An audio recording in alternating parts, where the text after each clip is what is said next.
روژه څنګه روانه ده؟ How is fast going? روژه څنګه روانه ده؟ یعنی روژه څنګه پر مخ How was your fast today? نن ستا روژه څنګه وه؟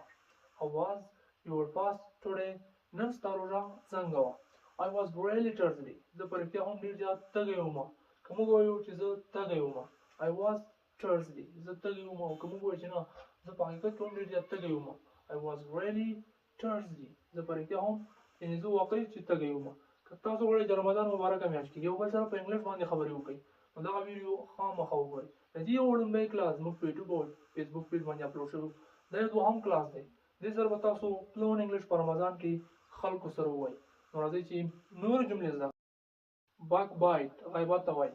په پښتو کې موږ ورته وایي غیبت، په انګلیش کې ورته ویلی شو باک بایټ. که موږ چاته په انګلیش کې وایو چې د غیبت کولو نه پرهیز وکړه abstain from backbiting.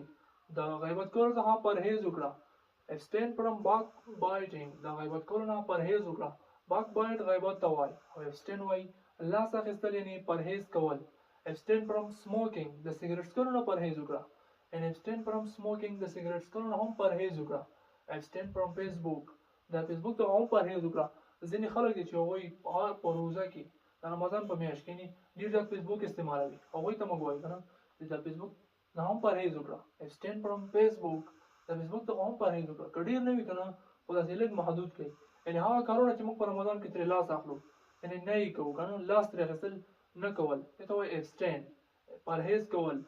نو پرهیز کولو ته وایي. seclusion وایي اعتکاف ته. اعتکاف هم رانږدې دی نو موږ ورته په انګلیش کې ویلی شو seclusion. seclusion ګوښهوالي ته وایي یعنې لرېوالي ته وایي. په یو مخصوص ځای کې د یو څه شي ګوښهوالي ته seclusion وایي. نو اعتکاف یو مخصوص ځای کې وي که نه نو ځکه موږ ورته seclusion وایي.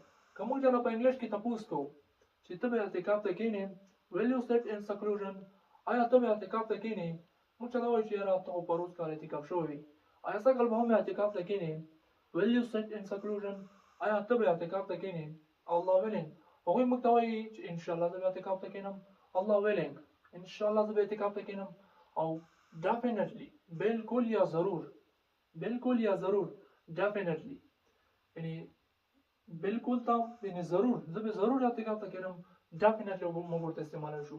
دا یوازې اعتکاف نه بلکې هر کار چې وي که نه یو کار چې باید خامخا ته وایي چې زه کومه بیا به definitely یعنې بالکل یا ضرور زه به ضرور یعنې زه به اعتکاف ته کښېنم I will sit in seclusion زه به اعتکاف ته کښېنم I will sit in seclusion زه به اعتکاف ته کښېنم.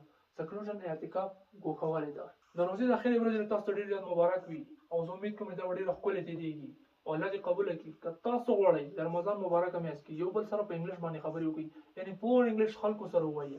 دا دوهم کلاس و. لومبی کلاس زموږ په یوټیوب او پیج باندې اپلوډ شوی و او دا دوهم کلاس و. دا کلاسونه تاسو سره مرسته کولی شي چې په رمضان کې خلکو سره فلوئنټ انګلیش ووایي. یعنې په دې کلاسونو کې هغه الفاظ او جملې موږ راوړي دي چې ته به تاسو د رمضان په میاشت کې ضرورت پیدا شي. یعنې موږ په رمضان کې وایو پښتو کې وایو خو موږ هغه په انګلیش کې ټرانسلیټ کړي دي او موږ به رمضان کې فلوئنټ انګلیش خلکو سره وایو. که غواړئ چې په انګلیش باندې حاکم شئ نو زموږ یوټیوب چینل او فیسبوک پیج سره خامخا یو ځای شئ.